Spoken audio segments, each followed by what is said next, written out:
Seenaa ajaa'ibaa takka hojjetame tan sammuun namaa fudhachuun itti ulfaatu yeroo gurbaan dardaraa tokko intala takka fuudhuuf isii gaafatu. Haati miiciyyoo tanaa isa gaafatte, haati tee lubbuun jirtii jetteen. Gurbaan dardaraa kunis jeen ammoo ijaan hin agartu miiciyyoo teetirratti yaaddawin jeen. Lakkii jetteen ani ilmoo tiyya siif hin kannu hanga haadhatee kararraa meessitutti ilmoon tiyya isii wajjin nagayaan jiraachuun hin dandeessu. Gurbaan kun intala bareedduu saniin booji'amee jira. Saniif haadha isaatillee irraanfate. Rakkoo haati isaa eega inni dhalateellee wajjin dabarsite irraanfate. Gara haadha isaa deeme karaa irraa isii meessuuf gara moggaa bishaanii tokko isii geesse.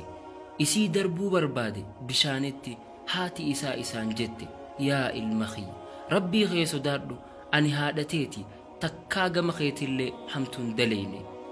Si guddiseetiin jaalalaa fi waan namni barbaadu hunda siif tahe jecha kana isaan jette haala ijjiisii imimmaan hin guutamte.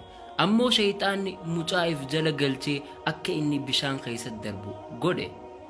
Haati isaa huccuu isaa isa qabde bishaan keessa haala jirtu. Mataa isii keessa tumee hanga isiin duututti. Eegas booda mucaan kun isii baasee namatti iyye akka isiin bishaan keessatti duraa kuftee duute hime. Akkasitti namni isaa wajjin janaazaa haadha isaa awwaale.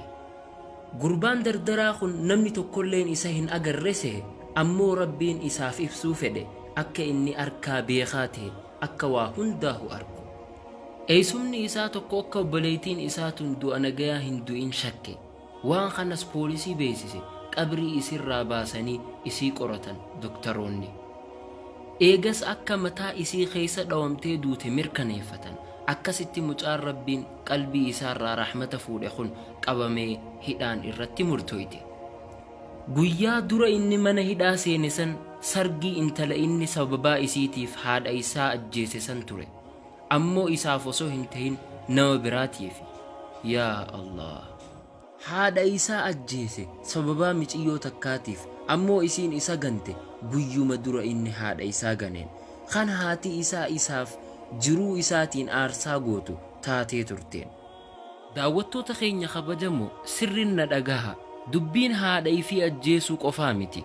Osoo isiin lubbuun jirtuutis isiirraa duroomuun isii ajjeesuudha. Rabbiin hojii ati hojjatte hunda guyyaa qiyaamaatiif achisiif kaaya. Haqa haadhaa fi abbaa malee. Tana ammoo rabbiin yeroo lama ittiin si qaba, addunyaa fi akhirattis. Fedhe ani haqa haadhaa fi abbaa sitti himus haqa isaanii deebisuu hin dandeenyu. Ammoo nam tokkollee isaanirratti ol fuudhuu dhabuudha. Keessaafuu jaartiiwwan teenya. Dhiifamaa wajjin seenaa tana nama beeytan hunda biraan naaf gaha. Gama waatsaappii, teelegiraam, miseenjar, iimoo, feesbuuka hundaanuu akka namuu dhagahee kan kararra jirus kararraa deebi'uuf.